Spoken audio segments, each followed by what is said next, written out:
मुख्यमंत्री तो वही होगा जिसको लोग ज्यादा चाहते हैं, जिसके लिए लोग उमड़कर सामने आ रहे हैं, पहचान बना रहे हैं। कांग्रेस का नाम लेते ही राहुल जी का चेहरा आता है।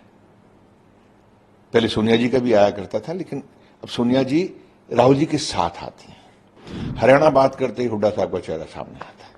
अब इसमें आप ये कहें कि साहब मैं किसी को कैंडिडेट बना रहा हूं, मैं कौन होता हूं कैंडिडेट बनाना, मैं तो एमएलए भी नहीं हूं। बट जो सच है वो झुठलाया नहीं जा सकता। हरियाणा में मैं बहुत अस्वस्थ हूं। उसके कारण ये कि मैं ग्राउंड पे जाके देख रहा हूं, मैं प्रचार में हूं, मैं लोगों के बीच में जाके देख रहा हूं, तो लोगों ने मन बना लिया है बदलाव का। जब आप कह रहे हैं कि लोगों ने मन बना लिया है बदलाव का कांग्रेस के प्रति है, तो लगे हाथ ये भी बता दीजिए कि वहां का मुख्यमंत्री कौन होगा। बंधु, मैं एक बात बताऊं, हम कितना भी कुछ कहते रहें, मैं कुछ भी कह दूं, मेरी इच्छा हो सकती है, लेकिन मुख्यमंत्री तो चाहे कोई भी पार्टी क्यों ना हो, एक आवाज उठती है एमएलएस की।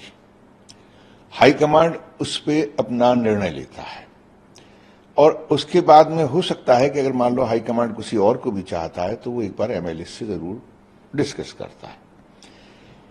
ये तो तय करेंगे एमएलएस की कौन मुख्यमंत्री होगा, लेकिन मुख्यमंत्री तो वही होगा जिसको लोग ज्यादा चाहते हैं, जिसके लिए लोग उमड़कर सामने आ रहे हैं, पहचान बना रहे हैं। किसको लोग ज्यादा चाह रहे हैं हरियाणा में? चूंकि आप तो जा रहे हैं ना हरियाणा में, आप बोल रहे हैं कि जगह जगह आप जा रहे हैं, तो किसको लोग ज्यादा चाह रहे हैं हरियाणा में कांग्रेस पार्टी के? वो कौन लीडर? देखिए, मेरे चाहने से नहीं होता।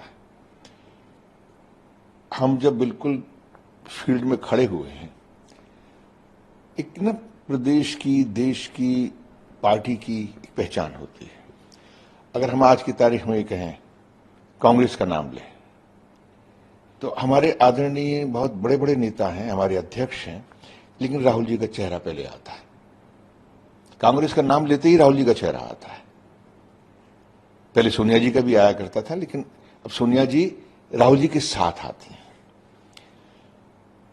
और ये बात अगर हरियाणा में चाहें हम, तो मैं बेशक पक्ष में हो सकता हूं, विपक्ष में हो सकता हूं, मैं मानूं या इस बात को ना मानूं, हरियाणा बात करते ही हुड्डा साहब का चेहरा सामने आता है और ये सच्चाई है। अब इसमें आप ये कहें कि साहब मैं किसी को कैंडिडेट बना रहा हूं, मैं कौन होता हूं कैंडिडेट बनाना, मैं तो एमएलए भी नहीं हूं। बट जो सच है वो झुठलाया नहीं जा सकता।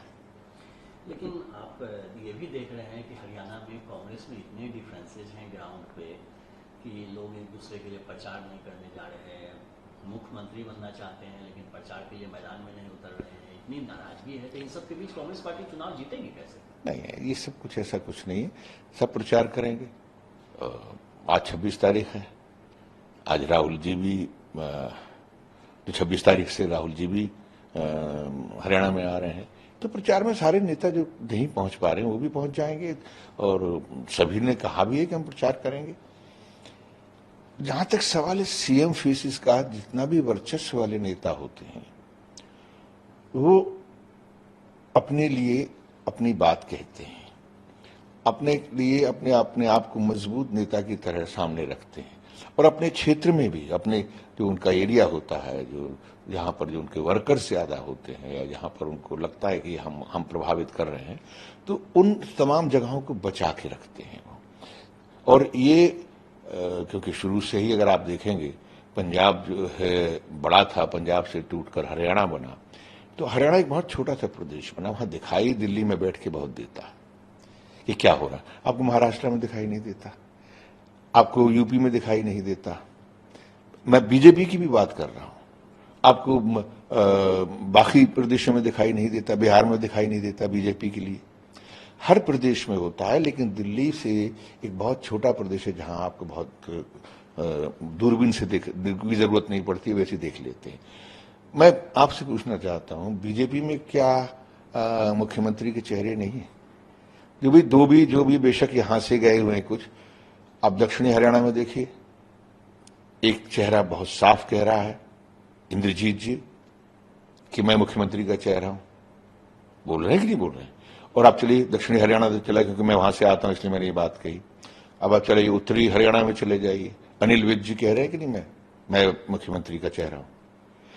तो ये अगर कोई व्यक्ति अपनी बात को कहता है तो उसमें क्या बुराई है? और अब ये मैं पूछना चाहता हूं कि ये तो मोदी जी ने जो किया है, और जितने भी लाल लेकर गए हैं वो तो बाहर से लेके गए हैं, चाहे वो देवीलाल जी का परिवार है उसको भी उसको सपोर्ट कर रहे हैं, उनको लेके अंदर गए हैं, पिछली बार उनके साथ सरकार बनाई। यहां से बंसीलाल जी के परिवार को भी वो अपने साथ में लेके गए, उनको राज्यसभा दी और अपनी पार्टी में लिया, है ना? भजन लाल जी के को भी लेके गए। तो ये 3 लाल जो कहां से गए थे, ये 2 लाल इंक्लूडिंग देवीलाल जी भी एक जमाने में कांग्रेस में हुआ करते। तो ये तमाम लालों को बाहर से ले गए हैं, और इनके पास में जो लाल था उस बेचारे को धक्का देके बाहर निकाल दिया, मनोहर लाल। तो अपने लाल को तो इन्होंने अपने पास रखा नहीं, उसको तो 4 साल 118 दिन में निकाल के बाहर कर दिया। क्यों भाई, किस लिए? अरे तुम अपना लाल संभाल नहीं रहे हो, दूसरों के लाल ला के अपने आप को आप बड़ा बता रहे हो, यानी उधार के सिंदूर से अपनी मांग भर रहे हैं।